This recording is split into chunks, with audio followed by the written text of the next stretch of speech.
নমস্কার বন্ধুরা, সকলকে আমার চ্যানেলে স্বাগত। রাজ্যের সমস্ত ধরনের সরকারি কর্মচারীর পাশাপাশি সমস্ত ধরনের পেনশনারদের ডিএ সংক্রান্ত বিষয়টি এই মুহূর্তে সুপ্রিম কোর্টে বিচারাধীন অবস্থায় রয়েছে এবং সুপ্রিম কোর্ট থেকে এই ডিএ মামলা নিয়ে এই মুহূর্তে একটি অত্যন্ত গুরুত্বপূর্ণ খবর বা আপডেট উঠে এসেছে। কী সেই আপডেটে কী বলা হয়েছে সকল কিছু আজকের ভিডিওতে বিস্তারিতভাবে আলোচনা করব। ভিডিওটি ডিএ মামলা অর্থাৎ ডিএ কেস নিয়ে অত্যন্ত গুরুত্বপূর্ণ, তাই প্রথম থেকে শেষ পর্যন্ত অবশ্যই ধৈর্য সহকারে দেখবেন এবং ভালো লেগে থাকলে অবশ্যই একটি লাইক করবেন এবং সকলের সঙ্গে শেয়ার করবেন। আর সেই সাথে এই চ্যানেলে যদি প্রথমবার হয়ে থাকেন এই রকমের ইনফরমেটিভ ভিডিও আরও দেখার জন্য যারা এখনও পর্যন্ত এই চ্যানেলটিকে সাবস্ক্রাইব করেননি তারা অবশ্যই চ্যানেলটিকে সাবস্ক্রাইব করে নিতে ভুলবেন না। তাহলে চলুন আমরা দেখে নিই ডিএ সংক্রান্ত সুপ্রিম কোর্ট থেকে কোন বিরাট আপডেটটি বেরিয়ে এসেছে সেই ব্যাপারে। দেখুন, আমরা এই মুহূর্তে সরাসরি সুপ্রিম কোর্টের ওয়েবসাইটে দাঁড়িয়ে আছি। এখানে দেখুন ডায়েরি নাম্বার দেওয়া হয়েছে 35292/2022। The state of West Bengal versus confederation of state government employees West Bengal. এখানে একটি সরকারি কর্মী সংগঠনের নাম দেওয়া থাকলেও আরও দুটি সরকারি কর্মী সংগঠন কিন্তু এখানে যুক্ত হয়ে আছে, যেগুলি হলো সরকারি কর্মচারী পরিষদ এবং ইউনিটি ফোরাম, এবং এর পাশাপাশি সংগ্রামী যৌথ মঞ্চ কিন্তু এই কেসের সঙ্গে যুক্ত হয়ে আছে।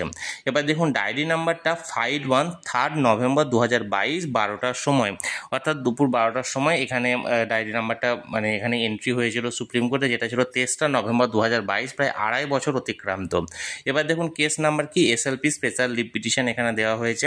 এবার present or last listed one, কবে এখানে লাস্ট লিস্টেড হয়েছে 7/5/2025, অর্থাৎ আজকের ডেট, অর্থাৎ আজকে 7ই মে 2025 এই মামলাটি পুনরায় শুনানির জন্য সুপ্রিম কোর্টে উঠতে চলেছে। কোন কোন বিচারপতির এজলাসে? এটা হচ্ছে মাননীয় বিচারপতি Vikram Nath, honourable mister justice Sanjay Karol and honourable mister justice Sandeep Mehta.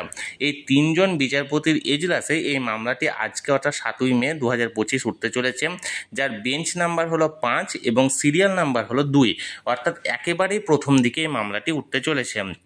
অর্থাৎ এর আগে প্রায় 14-15টা হিয়ারিং হয়েছে, যে হিয়ারিংগুলো মূলত আমরা লক্ষ্য করেছি যে এই ডিএ মামলাটি দ্বিতীয়ার্ধে ওঠে, অর্থাৎ 40 থেকে 50 বা 50-এর বেশি অনেক সময় সিরিয়াল থাকতে আমরা দেখেছিলাম, এবং যার কারণে সময়ের অভাবে এই মামলাটি শুনানি হয়ে ওঠে না।